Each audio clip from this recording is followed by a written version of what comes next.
Remember these images here. Truckers from across the country descending on our area earlier this year to protest the government's response to the coronavirus. Well, what was then known as the People's Convoy has transformed into a new group. It's called the 1776 Movement. Right now, they are back in D.C. on the National Mall, you can see there, and they say they are not going anywhere anytime soon. Our Eric Flack went down there to learn more about what they hope to accomplish.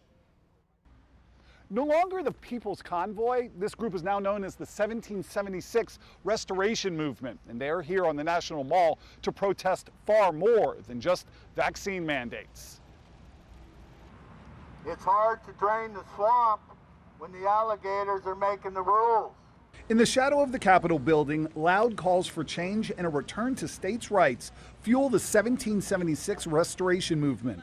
The group, made up of people from across the country, is led by David Riddell, a Southern Ohio man who first rode with the People's Convoy back in March and started this offshoot group because he believes vaccine and pandemic-era mandates were just the latest examples of the federal government going too far. When they make a law, it affects all 50 states.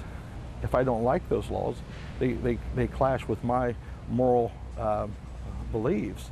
Where do I move?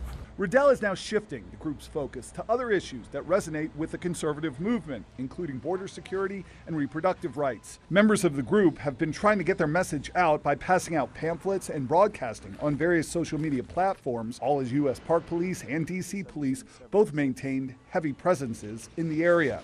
A man named Simon, who did not want us to use his last name, says he's traveling back and forth from Florida to support the 1776 Restoration Movement, which he hopes will ultimately lead to widespread government reform. And the Constitution actually limits the power and the scope of the federal government, and it's time that we the people come together and reclaim our authority that we've been given.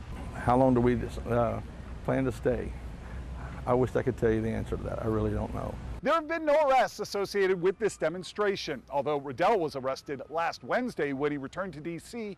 on an outstanding warrant from Maryland for his role in a July 4th demonstration on I-270 that caused major traffic problems. He's due back in court August 31st.